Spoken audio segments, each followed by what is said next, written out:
people just aren't patient enough to get the results, and they set massively unreal expectations for themselves, and that's where a lot of people get themselves in trouble.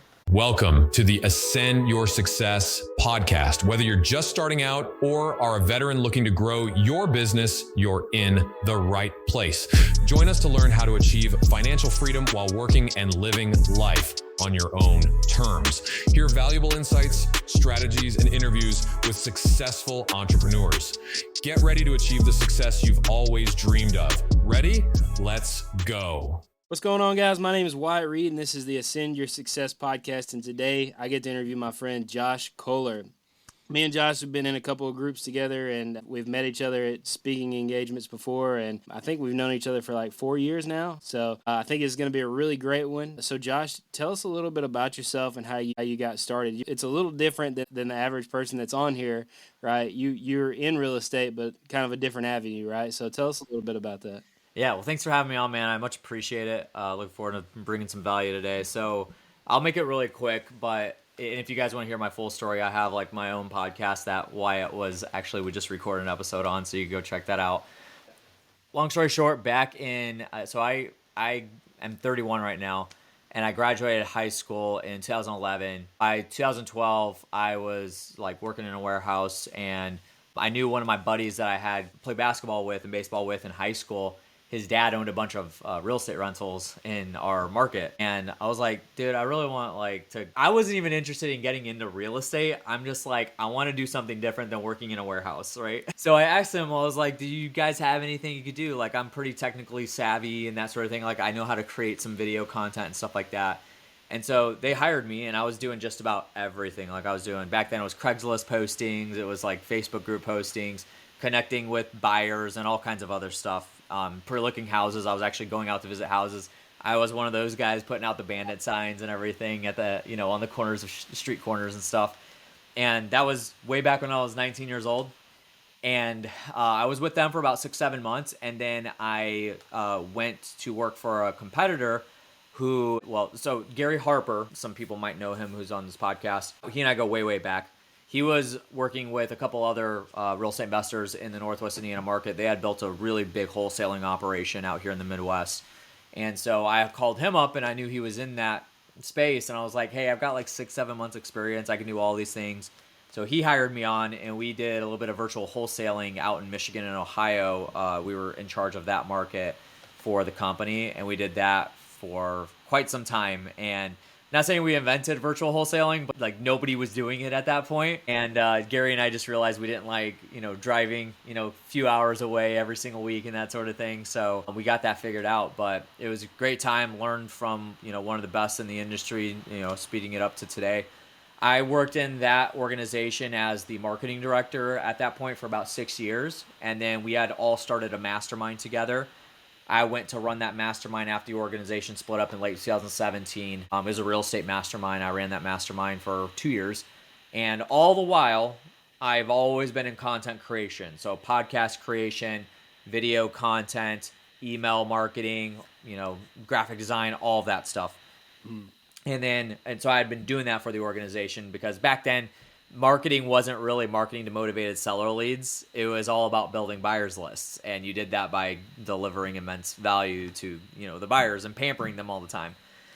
And so 2018, I decided I think it's time to go full time into my thing. And so I started building up my clientele. March 2019, I went full time into my business, which we do basically content creation management. So all on the organic side, but podcast, social media, YouTube, video content, all that stuff. So doing that still today, 5.5 years later, doing well. And we specifically work in the real estate investing industry. So still in the space. That's awesome. Yeah, I think Don Costa was the one that kind of got us together. And I think, like I was telling you on the podcast that on your podcast that I was on, I wanted to start a podcast for probably 3 or 4 years ago. I just never pulled the trigger. I got all the equipment and everything and just never hit play, Yeah, it happens. I think it's so important though. You see that with a lot of investors, a lot of people doing really big things that are awesome in the real estate industry, but nobody knows about it. And I think to be really successful, everybody needs to know what you're doing. So kind of walk us through what that looks like. Should we start that as new investors? Like, should we start doing the branding thing from the very beginning? Or is that something like we reach out to you after we've done a few deals? Like, what does all that look like? Yeah, I mean, well, reaching out to me, like, set that aside. Like, if you could do this stuff on your own, right? So the thing is, and you said it like straight out. I was literally good. You pulled the words out of my mouth. If people don't know who you are and what you do, I mean, that's branding. That's what marketing is, right? Advertising. If people don't know who you are and what you do, then you're not going to get business. Like, the more people that know, the higher potential you have of, bringing the right clientele to your doorstep, and then you convert them into, a customer. And then at that point, now it's operational. Now it's like, am I delivering value and what I'm supposed to be doing to my clients on the operation side, right? The product delivery, the service delivery, whatever it is. But in terms of marketing, like getting them through the door, then like you start that immediately. So I don't care if you've only done one deal. I don't care if you've done no deals. So the way that, let's take for instance, like I think your podcast is a little bit more like just outside of real estate, but let's just say for instance, you're a new real estate investor, you're a wholesaler. Like you maybe did one deal and you're like, man, I need to do this more. You're still working a full-time job, but you're like, I know I need to create content. I just don't know what to do. Or I just need to brand myself or market myself, advertise, whatever it is. What you're doing at this point is just advertising and marketing what you do, literally what you do. And then great way to do that is to answer questions that your potential leads will have for you about the service that you're offering. So if you're offering to wholesale, so you're going to buy it from a cash buyer, you're going to buy a house from you're going to be the cash buyer, buy a house from a motivated seller lead, then you talk about that in your marketing, in your video content, in social media about like literally answering. And if you don't know what questions are being asked, then go to ChatGPT and look that up, or go to some, Google Analytics, or go to your competitors. Like analyzing your competitors in your market is the most surefire way to know what to market, right? So replicating what they do, obviously making it your own and not just plagiarizing, but making it your own is a very easy way to break into your marketing. And I think like, Wyatt, a lot of times people just like, not just even starting a podcast, like you mentioned, you got all the equipment and everything. You knew that you wanted to do it. You knew you needed to do it, but you were unsure. One of the main reasons why people don't start something even though they need to is because they're unsure of what the results will be on the back end. Right. And I'll just tell you this right now, like when it comes to organic content, it's very much like working out. It's very much like getting fit. Like you don't go to the gym for 2 weeks straight and you're all of a sudden like jacked and like you're, benching double what you were 2 weeks ago. That's not how it works. It takes time, consistency, doing the right fundamentals, feeding the right diet, which in my opinion is like the content creation side. It's the marketing side. It takes time and consistency, and like people just aren't ready to do that. So. Yeah, I agree. I think the biggest thing is, and I don't honestly, I've been in a bunch of different like coachings. I've had a bunch of different mentors. I've been in a bunch of different groups, and I've seen things that I don't like. I've seen things that I do like, and that's how I've built my coaching. And one of the first things like you see in a lot of like, especially new investor mentorships is, get a logo, get a name, get a this, that, and I'm over here like, hey, no, get a deal first.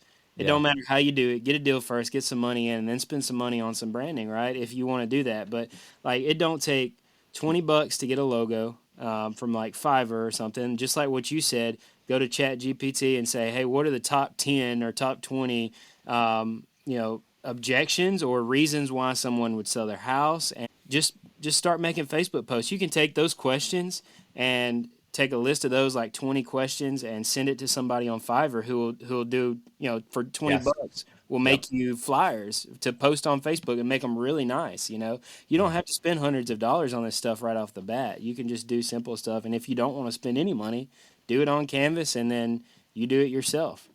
That's easy peasy. Yeah, I think and there's a kind of a balance to that too, right? Branding is important. It really is. Like you have to have a brand and you have to be known for that brand and that sort of thing. Like that's highly important. I think where people get hung up is they spend too much time on the perfection of it, and they, so I in a previous life I did branding as well. Like one of the first services that I offered as like service provider in a business was branding alongside with content creation. I don't do that anymore, but on the side of branding, like I would charge, $3,500 for a brand. It's pretty expensive, but like we'd go deep dive into like color theory and like designing very, very like high detail logos for people that are very specific to their business and what they do and that sort of thing. And we go through a lot of exercises and I do consulting for them but like the thing I realized was like, that's cool. But the people that were coming to me at that point were already established business owners that had a previous brand and they just want to amplify it. Right. So taking that, there's levels to it. And look at any sports organization, right? Like the NBA, the NFL, the MLB, I guarantee you that the logo that they have today was rebranded from what it was 25 or 30 years ago and definitely 50 years ago. Like you start somewhere and then you build a reputation on the name by delivering great value and great service to people. Whatever you're doing, if you're buying houses, if you're selling donuts, if you're creating content, you deliver great value to people, and then that's going to build your brand. And then at some point down the road, you can relaunch your brand when you feel like you have the ability, the time, the money, the resources to invest in that fresh brand.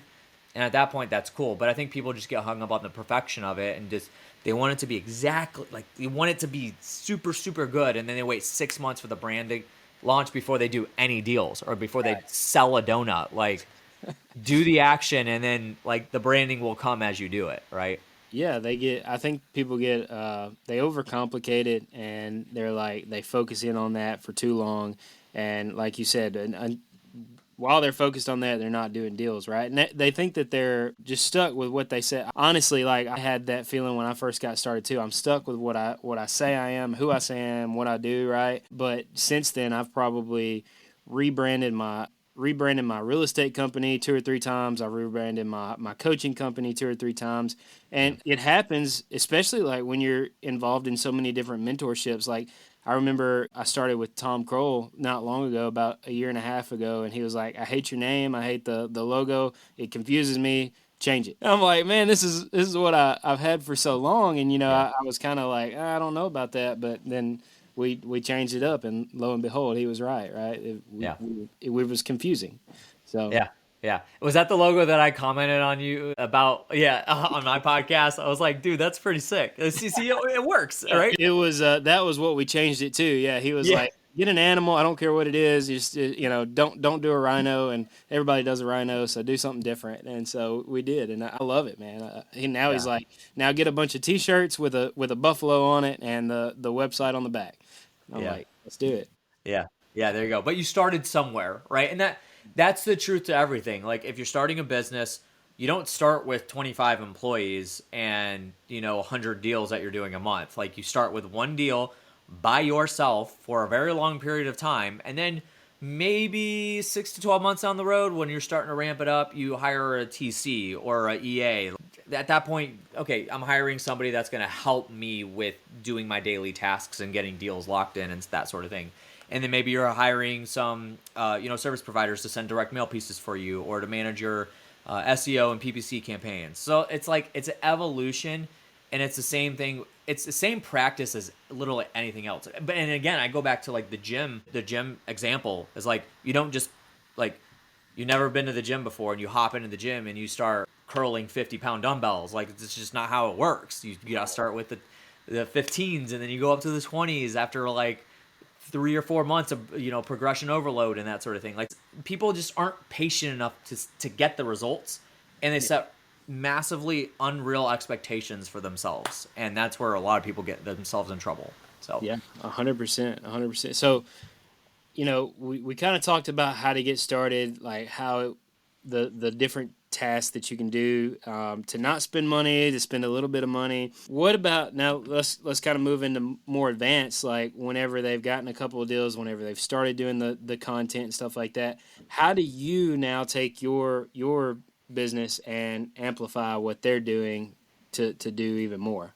What does it look like to work with you? Yeah, good question. I appreciate that. I think so. First of all, I'll step back and say like again, we were talking about progression and taking one step at a time, where a lot of people want to just take leaps and bounds, which theoretically sounds great and highly aggressive, but that's going to scale yourself out of the business. Right. And you're going to eat up all kinds of costs that you weren't ready for and that sort of thing, or just not even flat out be able to keep up with it. So in my world, there's typically 3 stages of progression. And this is something I've learned over the past few years that every business, every service has their kind of like niche that they kind of sit in no matter what they're doing. So for me, like the 3 stages, number 1 is like in content creation is you're doing it yourself. So you're somebody that you started, a podcast and you don't know what it's going to do, but you wanted to start it and you just took the action. Great job. That's awesome. You're producing it yourself. You're quality checking yourself. You're writing the copy for yourself, titling, and then you publish it yourself, right? So you do all that light work and just get it out. Get it out every single week, and you do that for, 50 to 100 episodes or whatever that is. That's the first stage, is you're doing everything yourself. Same thing for social media. If you're like editing, you're shooting the videos and you're editing the content on your phone with CapCut or whatever it is, like you're doing all that and then you post it yourself. There's advantages to that. Obviously, it doesn't cost you anything but your time. Then the other side of it is, but you're probably shortcutting stuff, so you're not doing all the fundamentals correctly. You forgot to post on social media today, even though you're supposed to do 1 video a day or 2 videos a day, but you forgot because you got busy because you were closing a deal. There's that kind of stuff, right? There's always a give and take.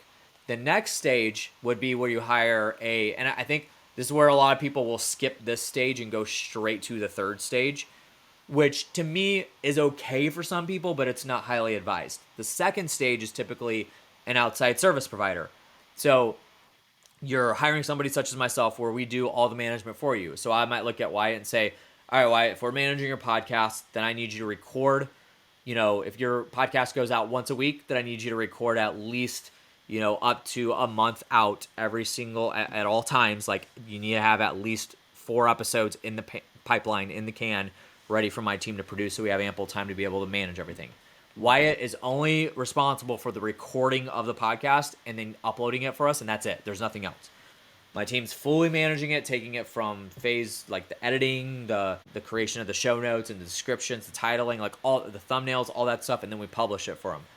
That's typically your second stage of content creation where you outsource that. You have a little bit of money to spend. You're sick of wasting your time on it, and you know it needs to be done.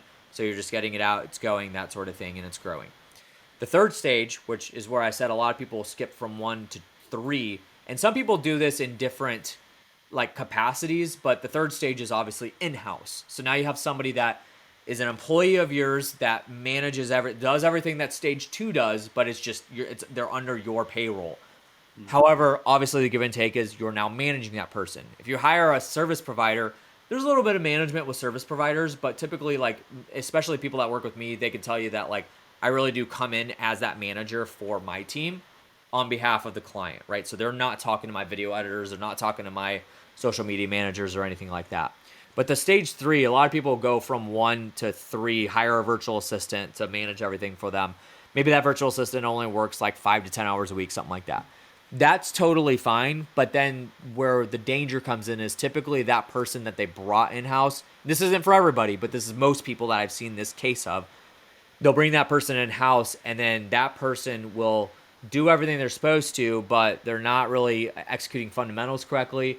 They're an expert in editing video, but they're not an expert in social media management. They're not an expert in copywriting and that sort of thing. So they're an expert in a craft specifically, but they don't know the entirety of how it works, right?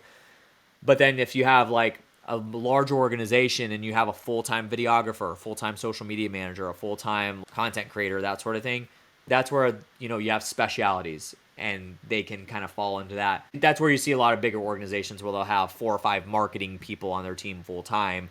That's kind of where that comes in, right? And obviously, like at that stage, even people will get consultants and that sort of thing still.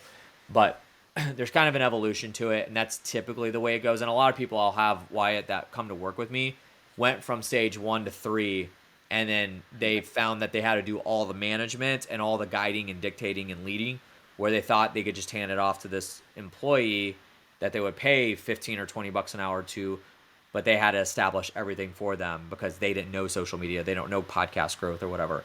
So then they came back down to me and like, all right, I'm ready to like take this thing seriously. What do we do? Right. So, yeah, I agree. I think that's so important because I think whenever we were doing our interview on your podcast, I was telling you, like, we were talking about marketing, and I am at this point in my walk or my business where I want everything done for you. I don't want to have to manage a bunch of people. We've been there, we've done that, we've scaled back. Even my real estate marketing is completely done for you. So I think it's very important, because if I come to Josh and I say, hey, I want you to do all this for me, I mean, we're going to flip a light switch after a couple of conversations, and it's going to go, right? Yeah. Whereas if I hire somebody, even if it's not a VA, even if it's somebody that comes in and works in my office, I've still got to teach them what I like, what I don't like. Like, I've got to teach them how to do exactly the way that I want it to be, right? And you guys may not do it exactly the way I want it to be done, but it's done at a much more, I believe, at a much more professional, Yeah. viewpoint. Yeah, like a lot of people come to me, like especially on the social media management side, they'll be like, I want to do 2 videos a day on social media, which is cool. They have somebody in house that's a videographer, but they're not an expert in editing video contextually for social media, and then especially managing it. So then the videographer will like do all the video, like make it look good and that sort of thing. They might be able to edit it, but then they're like not consistent with the posting. So then they'll do 2 postings a day, and then they'll keep track on a scorecard every week on their level 10 meetings, and do that for 2 or 3 weeks, and then all of a sudden the videographer will start to fizzle out because they're not a social media manager. So they're kind of getting burned out of that position because that's not what they're an expert in, and they don't enjoy it. They enjoy doing the video portion of it. So then the next answer is like, well, they'll bring in a social media manager, but even then, like, you don't have processes and systems built out. So people come to me at that point like, we just want consistently 2 videos a day going out. Can you just do that? Right. Yes, we can do that because we have the proper systems and processes built out. And that's where like the execution of the service comes in, is like that's highly important too. A lot of people will, once they get in house, they think that they're just the craft, the people that are experts in that seat will be able to execute everything down to the T, but they don't have their systems and processes. They have the systems and processes built out for everything else, for lead management, for follow-up, for how books are being processed or transaction coordinating, but they don't have it for the marketing side. They don't have it for social media management or podcast management. And then it falls apart, doesn't stay consistent, which we all know consistency is one of the most important factors when it comes to this stuff.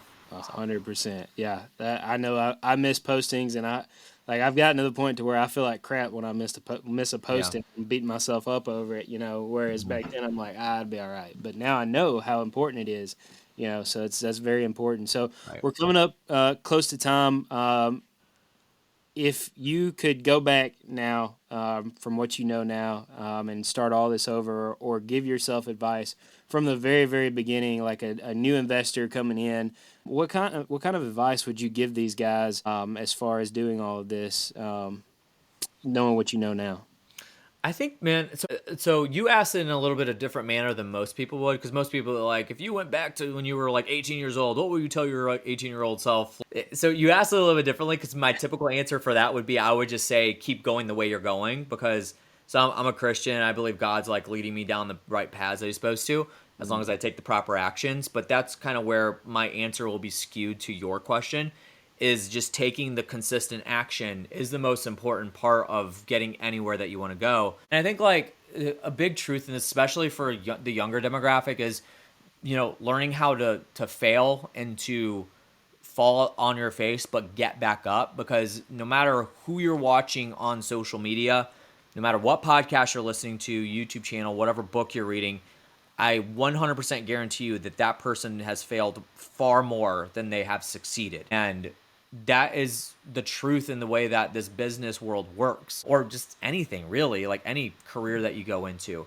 So taking the action, being okay with failing, and learning from those failures is obviously important. You don't want to become psychotic and just like, keep failing on the same thing over and over and over again. We don't want that.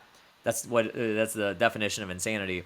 But just taking the right actions, right? Like that's really important, and continue to learn and grow. I will tell you this, there was a phase roughly about a year ago where I stopped growing. I stopped being consistent. I kind of felt like my business was fine where it was, and it started to like slowly fall apart. And then like as soon as I got back in to start taking the actions, it continued to fall apart. So because it's a delayed reaction, right?